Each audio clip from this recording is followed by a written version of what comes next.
بسم الله الرحمن الرحيم. الحمد لله رب العالمين والصلاة والسلام على رسول الكريم. أما بعد، باب فضل قراءة القرآن.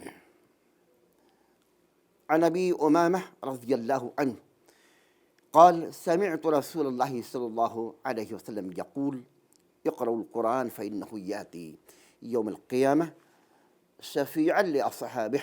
رواه مسلم.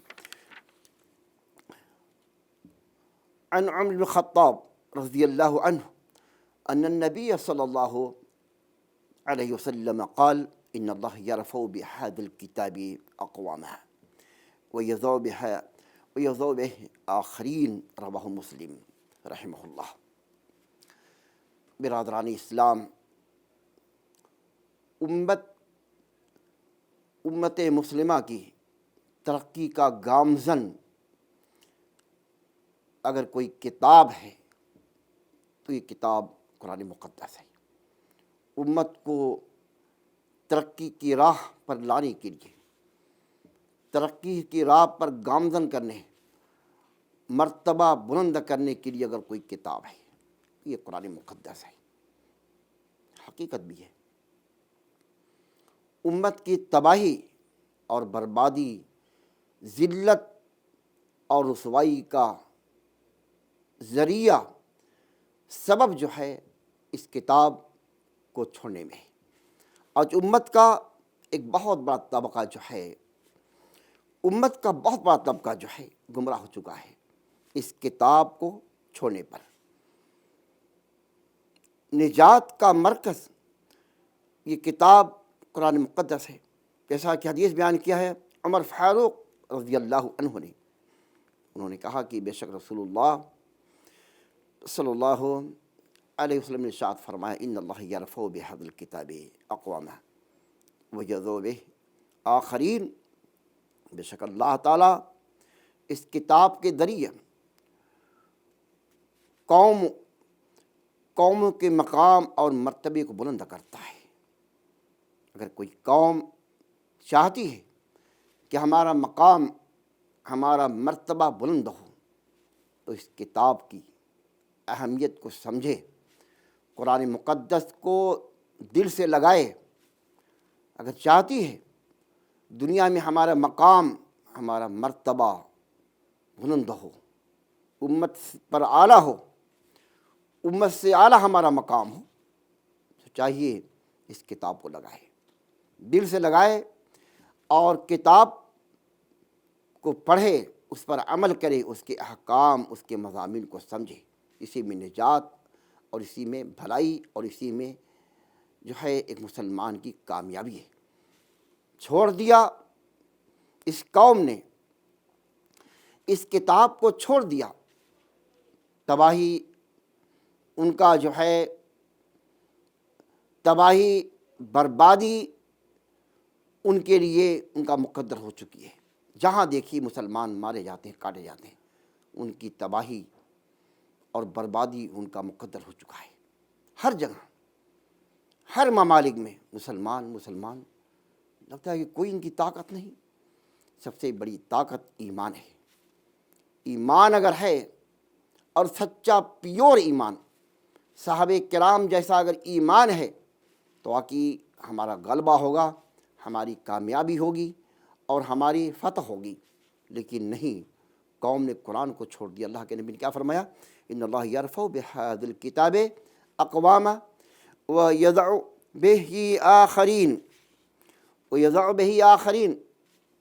اور اس کتاب کے ذریعے اللہ تعالیٰ امت کو ذلیل کرتا، رسوا کرتا ہے. اس کتاب کے ذریعے درجات کو بلند بھی کرتا ہے اور اس کتاب کے ذریعے کامیابی بھی ملتی ہے.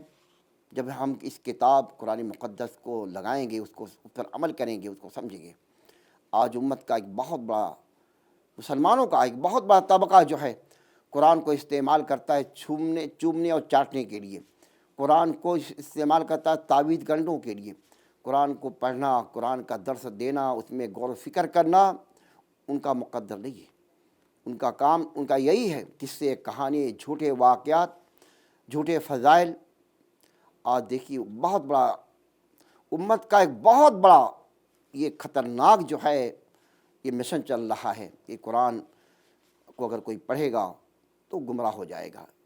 یہ مقلدین جو پھیلا رہے ہیں صرف اپنے جھوٹے افکار کو پھیلانے کے لیے، اپنی جھوٹی دعوت، اپنے جھوٹے مشن کو عام کرنے کے لیے قرآن کے تعلق سے یہ عوام میں افواہ پھیلا رہے ہیں کہ قرآن کا سمجھنا امت کے لیے آسان نہیں ہے۔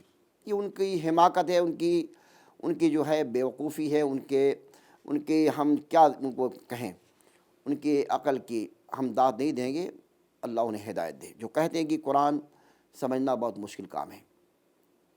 اگر ہم قرآن کے درس کو عام کرتے ہیں اپنی مساجد کے اندر تو امت کا طبقہ، یہ مقلدین کا طبقہ جو ہے جھگڑے لڑائی پر اتر آتا ہے۔ نہیں، قصے کہانی، جھوٹے واقعات، جھوٹے خواب، ان کے بابا دادا پردادا کے جھوٹے گندے واقعات ہم بیان کریں گے، لیکن نہیں، قرآن کے درس، قرآن کے واقعات، قرآن کی تعلیمات کو ہم بیان نہیں کرنے دیں گے۔ ایسے واقعات ہوئے ہیں اور لوگ لڑتے بھی ہیں۔ اللہ انہیں ہدایت دے۔ جھوٹے قصے کہانی یہ نجات کا ذریعہ نہیں ہے۔ جھوٹے قصے کہانی نجات کا ذریعہ نہیں، گمراہی کا ذریعہ ہے۔ اگر کوئی فضائل اعمال ایک جھوٹی گند کتاب ہے، اگر اس کی دعوت کو اگر کوئی عام کرتا ہے تو مجرم جو ہے، لکھنے والا بھی مجرم ہے، اس کی دعوت کو عام کرنے والا بھی مجرم ہے، اور جو اس کی دعوت کو قبول کرے وہ بھی مجرم ہے۔ گندے راستے کی رہنمائی کی ہے۔ وہ راستہ بتانا چاہیے جو راستہ اسلام کا راستہ ہے، اور وہ راستہ جو جنت کی طرف لے جانے والا راستہ ہے، اور وہ راستہ وہی ہے کہ کتاب و سنت کو سمجھا جائے، سلف صالحین کے منہج اور سلف صالحین کی فکر، سلف اور صالحین کے سمجھ کے مطابق اسی میں کامیابی اور اسی میں نجات ہے۔ قرآن مقدس یہ وہ کتاب ہے جس میں مرتبہ بلند ہوتا ہے، پڑھنے والوں کا جو مزاج بلند ہوتا ہے، اور اس کتاب کو چھوڑنے سے امت جو ہے تباہ و برباد ہو جاتی ہے۔ یہ وہ کتاب ہے جس کے بارے میں رسول اللہ صلی اللہ علیہ وسلم نے فرمایا، خیرکم من تعلم القرآن وعلمہ۔ خیرکم، دنیا میں بہت سے لوگ ہیں لیکن سب سے تم میں بہتر وہ شخص ہے جو قرآن کو سیکھتا ہے اور سکھاتا بھی ہے۔ قرآن کے سیکھنے اور سکھانے والے، یعنی کتنی بڑی فضیلت ہے۔ قرآن کو سیکھا، اس پر عمل کیا، اس کو پڑھا، اس کے بعد دوسروں کو اپنی دعوت، قرآن کی دعوت کو، قرآن کی تعلیم کو عام کیا، تو ان کی بہت بڑی فضیلت، جیسا کہ نبی کریم صلی اللہ علیہ وسلم نے فرمایا، جس کی حدیث کو نقل کیا امام مسلم، امام بخاری رحمہ اللہ نے، خیرکم من تعلم القرآن وعلمہ۔ خیرکم، تم میں سب سے بہترین شخص، افضل ترین شخص وہ ہے جو قرآن کو سیکھتے اور سکھاتے ہیں۔ قرآن کو صرف سیکھنا نہیں بلکہ سیکھ کر کے اس پر عمل کرنا بھی ہے، سمجھنا بھی ہے، غور و فکر کرنا ہے، اس تعلیمی قرآن کی تعلیمی فکر کو لوگوں میں عام کرنا ہے۔ تو دنیا کی سب سے بہترین مخلوق کو اللہ کے نبی نے فرمایا اس دنیا کی سب سے اچھی مخلوق ہے۔ یہ وہ فضیل قرآن کی وہ اہمیت ہے کہ قرآن اگر کوئی پڑھتا ہے اللہ کے لیے، کوئی ریاکاری مکاری نہیں، اللہ کے لیے اگر قرآن پڑھتا ہے تو یہ قرآن مقدس سفارشی بن کر کے آئے گا۔ دنیا کی کوئی کتاب نہیں، کوئی ناول سے، کوئی دنیا کی کوئی کتاب آپ ڈھونڈ ڈھالیے، کوئی کتاب ایسی نہیں ہے کہ جس کے پڑھنے پر جو ہے جو کتاب قیامت کے دن سفارشی بن کر کے آئی۔ یہ وہ کتاب ہے جس کے ذریعے اللہ کے نبی نے کیا فرمایا، ان اللہ قال النبی صلی اللہ علیہ وسلم اقرؤوا القرآن فإنہ یأتی یوم القیامہ شفیعا لأصحابہ۔ قرآن پڑھو، قیامت کے دن سفارشی بن کر کے آئے گا۔ سفارشی یعنی پڑھنے والوں کے لیے سفارش کرے گی۔ یہ کتاب مقدس کتنی بڑی اہمیت ہے۔ آج سفارشی لوگوں نے غیروں کو پکڑ لیا، مردوں کو اور قبر والوں کو، جس کے بارے میں اللہ کے نبی نے فرمایا کہ کتاب قرآن مقدس سفارش کرے گا قیامت کے دن۔ اس کتاب سے لوگوں کو دور رکھا جا رہا ہے، اس کتاب کی دعوت کو لوگوں سے دور رکھا جا رہا ہے۔ ضرورت ہے قرآن مقدس کو سمجھا جائے، سمجھ کے پڑھا جائے، امت میں اس کتاب کو عام کیا جائے، اس کے دروس، اس کے کلمات کو مساجد میں عام کیا جائے۔ اس کے پڑھنے سے دنیا کی ترقی مل سکتی ہے، اور سب سے افضل ترین انسان بننے کا ہمیں شرف حاصل ہوگا کہ قرآن مقدس وہ کتاب ہے جس کے پڑھنے پڑھانے پر ہمیں ثواب، بہت بڑا ثواب ہے۔ صرف وہی نہیں، یہ وہ کتاب ہے، دنیا کی کوئی کتاب ایسے نہیں جس کے لفظ پر نیکی ہے، لیکن قرآن مقدس ہی وہ کتاب ہے جس کے بارے میں رسول اللہ صلی اللہ علیہ وسلم فرمایا، کیا فرمایا کہ من قرأ حرفا من کتاب اللہ، جس نے قرآن کا ایک حرف پڑھا، ایک حرف پڑھا، تو اس کے لیے فلہ حسنہ، اس کے لیے ایک نیکی ہے، والحسنۃ بعشر امثالہا، ایک نیکی 10 نیکی کے برابر، ایک نیکی 10 نیکی کے برابر۔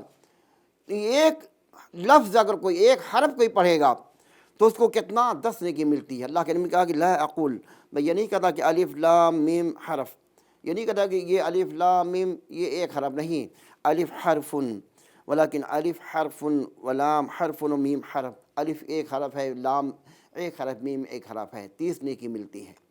یہ وہ کتاب ہے، کتنا بڑا ثواب۔ الف لام میم، الحمد پڑھا، الف ایک لفظ، الحمد، لام ہا میم دال 4-5 لفظ، تو ایسے ہی اگر کوئی ایک لفظ پڑھتا ہے تو اسے 10 نیکی لکھی جاتی ہے۔ یہ قرآن کی اہمیت، یہ قرآن کا یہ اعجاز ہے۔ دنیا کی کوئی ایسی کتاب کی کوئی تاریخ میں کوئی جا کے ٹٹولے، کوئی ایسی کتاب نہیں جس کے پڑھنے پر نیکی ہو سوائے قرآن مقدس کے۔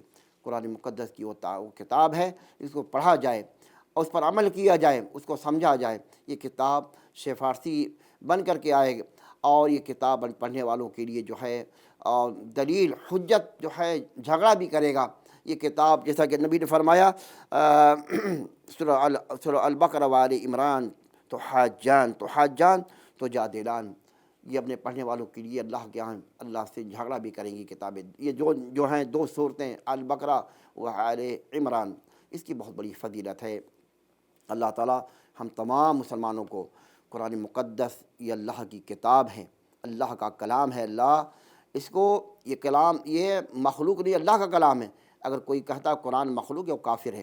قرآن مخلوق نہیں ہے، قرآن اللہ کا کلام ہے، قرآن اللہ کا کلام ہے۔ اس کو اللہ اس کی اہمیت، اس کی فضیلت سمجھنے کی توفیق عطا فرمائے۔ اللہ ہمیں توفیق دے کہ ہم اس قرآن مقدس کے دروس اور کلمات، اس کی تفاسیر کو اور اس کے جو ہیں احکام کو ہم عام کریں۔ اللہ قرآن کو سمجھنے، قرآن کو دل سے لگانے کی توفیق عطا فرمائے۔ ھذا ما عندی، السلام علیکم ورحمۃ اللہ وبرکاتہ۔